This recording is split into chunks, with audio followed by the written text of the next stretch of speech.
Hi hello അസ്സലാമലൈക്കും. അപ്പോൾ പുതിയൊരു വീഡിയോയിലേക്ക് സ്വാഗതം. അപ്പോൾ ആദ്യമായിട്ട് കാണുന്ന മുത്തുമണികളാണെങ്കിൽ ലൈക്ക് അടിക്കാനും ഷെയർ ചെയ്യാനും സബ്സ്ക്രൈബ് ചെയ്യാനും മറക്കരുത്.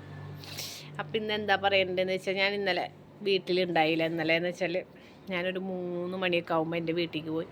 ഉമ്മ കഴിഞ്ഞ ദിവസം ഹോസ്പിറ്റലിലായിരുന്നില്ലേ, അപ്പോൾ ഹോസ്പിറ്റലിൽ പോയിട്ടുണ്ടായിരുന്നു എന്നിട്ട് വിളിച്ചിട്ടുണ്ടായിരുന്നു. അപ്പോൾ ഞാൻ പോകണമെന്നൊന്നും തീരുമാനിച്ചിട്ടുണ്ടായിരുന്നില്ല. ശനിയാഴ്ച പോകണമെന്നൊരു തീരുമാനം ഉണ്ടായിരുന്നു, പക്ഷെ അത് മാറ്റി. എന്നിട്ട് ഞാൻ ഇന്നലെ 3:30 വീട്ടിൽ നിന്ന് പോരുമ്പോൾ അവിടെ എത്തുമ്പോൾ ഭയങ്കര സമയം ആകെ വായിക്കും. ഇന്ന് നമ്മളെ വിഷയം അതൊന്നുമല്ല, പറഞ്ഞതാണ് നിങ്ങളോട്. എല്ലാവരും ചോദിക്കേണ്ടത് എവിടെയാണ് പോയത്. ഇന്നത്തെ നമ്മളെ വിഷയം സ്നേഹം. ഈ സ്നേഹത്തിനെ കുറിച്ച് നിങ്ങളുടെ അഭിപ്രായം എന്താ പറ. എല്ലാവരും കമൻറ്റിൽ പറയണേ സ്നേഹത്തിനെ കുറിച്ചിട്ട്. നമ്മളിപ്പോൾ ഒരാളെ സ്നേഹിക്കുകയാണെങ്കിലും അത് കൂട്ടുകാരത്തികളായാലും കൂട്ടുകാരന്മാരായാലും വേറെയുള്ള ബന്ധങ്ങളായാലും നമ്മൾ ആ സ്നേഹം കൊണ്ട് ഉദ്ദേശിക്കുന്നത് എന്താണെന്ന് അറിയും. എന്നെ സംബന്ധിച്ച് ഞാൻ സ്നേഹിക്കുകയാണെങ്കിൽ ഞാൻ ഉദ്ദേശിക്കുന്നത് എന്താണെന്നറിയും.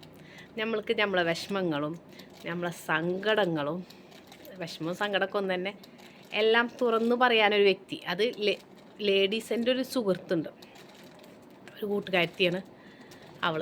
എന്ത് സങ്കടം ഉണ്ടെങ്കിലും വിഷമം ഉണ്ടെങ്കിലും ദേഷ്യം ഉണ്ടെങ്കിലും ഒക്കെ ഞാൻ അവളോട് തീർക്കുക.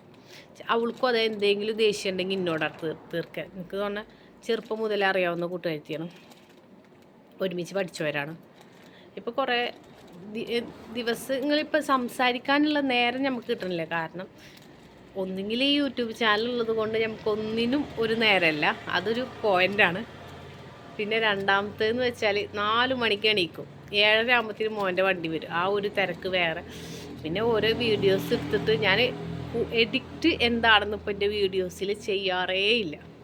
ഇങ്ങനെ എടുക്കും, അതങ്ങനെ തന്നെ അപ്ലോഡ് ചെയ്യും. പക്ഷെ എന്നെ സംബന്ധിച്ചിട്ട് അങ്ങനെ അപ്ലോഡ് ചെയ്യുന്നുണ്ടെങ്കിൽ നിങ്ങൾ കാണാൻ നിങ്ങളെപ്പോലുള്ള ആൾക്കാരുള്ളതാണ് എനിക്ക് ഏറ്റവും വലിയ സന്തോഷം എന്ന് പറയണത്. അതാണ്. അപ്പോൾ നമ്മൾ വിഷയത്തിൽ നിന്ന് മാറിപ്പോണ്.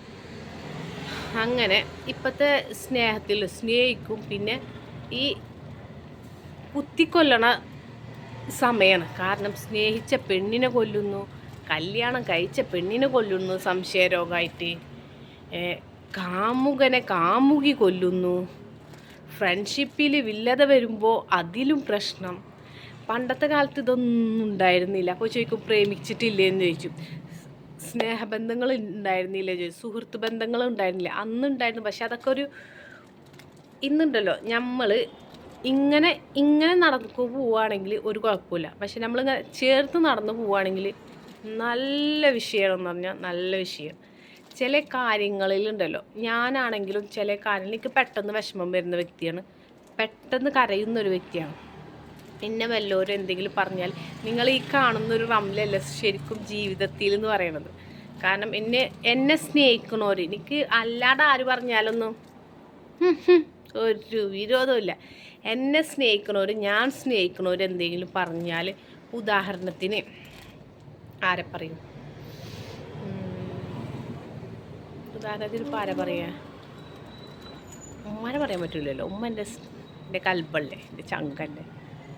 എന്നെ സ്നേഹിക്കുന്ന ഏതൊരു വ്യക്തിയാണെങ്കിലും എൻ്റെ ഞാൻ എപ്പോഴും എൻ്റേതായ സുഹൃത്ത് ബന്ധങ്ങളായാലും എല്ലാവരോടും എന്തേലും തെറ്റ് പറ്റിയിട്ട് നിങ്ങൾ പറയണം. കാരണം മനുഷ്യൻ്റെ അവസ്ഥയാണ്, എന്താണ് എപ്പോഴും ആണെന്നൊന്നും പറയാൻ പറ്റില്ല. അതാണ് ഏറ്റവും നല്ല കൂട്ടുകാരനായാലും കൂട്ടുകാരൻ. നമ്മൾക്ക് തെറ്റും ശരിയും ഏതായി തിരിച്ചറിയണം. അല്ലെങ്കിൽ കുറേ ഉണ്ട് നമ്മളെ വഞ്ചിക്കാൻ വേണ്ടിയിട്ട് കൊടുക്കണം, അവളെ അങ്ങനെ ആക്കണം ഇങ്ങനെ ആക്കണം. അതൊന്നും ഒരിക്കലും എന്നെ സംബന്ധിച്ചിട്ടുണ്ടല്ലോ ഒരു ഇതുമില്ല. നമ്മൾ റിയലായിട്ടുള്ള സ്നേഹം കൊടുത്തിട്ടുണ്ടെങ്കിൽ അവിടെ നിരാശ മാത്രമേ ഉണ്ടാവുള്ളൂ. സത്യം പറഞ്ഞാൽ നിരാശ മാത്രമേ ഉണ്ടാവുള്ളൂ. കാരണം ഒരടുത്തിടെ ഒരു വ്യക്തി നല്ലതായിട്ട്, എനിക്ക് തോന്നുന്നു 13 വർഷമായിട്ട് ഒരു സ്നേഹബന്ധമാണ്. 13 വർഷമായിട്ട് സ്നേഹിച്ച പെണ്ണായിരുന്നു, കണ്ടിട്ടില്ല. ആ പെണ്ണിനെ കുറിച്ചൊന്നും അറിയില്ല, ഫോണിൽ സംസാരിച്ച് മാത്രമുള്ള 13 വർഷം എന്ന് പറയുമ്പോൾ എൻ്റെയൊക്കെ കല്യാണം കഴിയണം കാട്ടി 1 വർഷം മുന്നേ ഒന്നുമുണ്ട്. 13 വർഷം പ്രണയിച്ച പെൺകുട്ടിയാണ്. അത്യാവശ്യം പ്രായമൊക്കെ ഉണ്ടെന്ന് തോന്നുന്നു അവർക്ക്. പ്രണയിച്ചിട്ട് ഈ 13 വർഷം ഫോണിലൂടെ മാത്രമാണ് ഇവർ സംസാരിച്ചിട്ടുള്ളത്. നല്ല സ്നേഹം എന്ന് പറഞ്ഞാൽ നല്ല സ്നേഹം. ഇവളെ വീടിൻ്റെ ടൈലിടാനൊക്കെ വേണ്ടിയിട്ട് വിളിക്കും. ഇക്കാ ഞാൻ ഇത് ടൈലിൻ്റെ കടയിൽ എത്തിക്കണം കാശിട്. പക്ഷെ ഒരു സുപ്രഭാതത്തിൽ ഈ വ്യക്തി നാട്ടിലേക്ക് വരികയാണെന്ന് പറഞ്ഞു നോക്കുമ്പോൾ അന്ന് ഈ ഫോണ് സ്വിച്ച് ഓഫ് ആക്കി വെച്ച വ്യക്തിയാണ് ഈ പെണ്ണ്. ഈ പെണ്ണ് ചിലപ്പോൾ ഈ വീഡിയോ കാണുന്നുണ്ടാവും, അറിയാൻ പറ്റില്ല. അന്ന് സ്വിച്ച് ഓഫ് ആക്കി വെച്ചതാണ്. ഇന്ന് വരെ ആ ഫോൺ അവൾ ഓണാക്കിയിട്ടില്ല. ഈ വ്യക്തി എന്ന് പറഞ്ഞാൽ ഐഫോണൊക്കെ വാങ്ങിച്ചു, സെറ്റ് വീട്ടിലേക്കുള്ള എല്ലാം വാങ്ങിച്ചു. പക്ഷേ ആൾക്കൊരു കുട്ടിയുണ്ട്. കുട്ടി ആയിരിക്കുമ്പോൾ തന്നെ ഈ ഓപ്പോസിറ്റുള്ള ആൾ ഡൈവോഴ്സാണ്. ആൾക്കൂടെ ജീവിക്കാം എന്നുള്ളൊരു ഇതാണ്. പക്ഷെ ഇവിടെ പറഞ്ഞിരിക്കണത് എന്താണെന്നുള്ളത് അറിയില്ലല്ലോ. അങ്ങനെ ഇപ്പോൾ ആ ഒരു അവസ്ഥയിൽ നിന്നൊക്കെ ഇപ്പോൾ ആ ഒരു വ്യക്തി എന്ന് പറയുന്ന ആൾക്കാർക്കുണ്ടല്ലോ പെണ്ണുങ്ങളോട് ദേഷ്യം എന്ന് പറഞ്ഞാൽ തൊട്ടേനും പിടിച്ചതിനൊക്കെ കുറ്റം എന്ന് പറഞ്ഞ മാതിരി അങ്ങനെയുള്ള ചില മനുഷ്യന്മാരുണ്ട്. ഏതോ ആൾക്കാർ തെറ്റ് ചെയ്തതിന് എല്ലാവരും ആ നെഗറ്റീവ് ഇതിൽ കണ്ണുകൊണ്ട് കാണുന്ന ചില വ്യക്തികളുണ്ട്. അതേമാതിരി തന്നെ നമ്മളിപ്പോൾ ലൈവിൽ എടാ പോടാ അങ്ങനെ വിളിക്കണം കാര്യം നല്ല ഞാൻ എൻ്റെ ലൈവിൽ എന്തുണ്ട് മുത്തുമണികളെ വിശേഷം, എന്താണ് സുഖമല്ല മുത്ത്, എന്തുണ്ട്, അത് പെണ്ണാണ് ആണാണെന്നുള്ള ഒരു ഇതുമില്ല. ഞാൻ അങ്ങനെ അങ്ങനെയാണ് ഞാൻ വിളിക്കുന്നത്. അപ്പോൾ ചില ആൾക്കാരെ മനസ്സിൽ എന്താണ്, ഇവരേറ്റൊക്കെ അവൾ വേണ്ട, ഞാൻ ആരാണെന്ന് എനിക്ക് നന്നായിട്ടറിയാം, ഞാൻ എവിടുന്ന് വന്നതാണെന്നും എനിക്ക് നന്നായിട്ടറിയാം. അത് ഇവിടെ വില പോകില്ല മക്കളെ, വില പോകില്ല. അപ്പം ഇത്രയുള്ള സ്നേഹത്തിന് പല അർത്ഥങ്ങളുണ്ട്. അത് നല്ലതാവാം, ഒട്ടയാവാം. നമ്മൾ ഉദ്ദേശിക്കുന്ന അർത്ഥത്തിൽ കാണണമെങ്കിൽ മാത്രമാണ് അത് നിലനിൽക്കുള്ളൂ.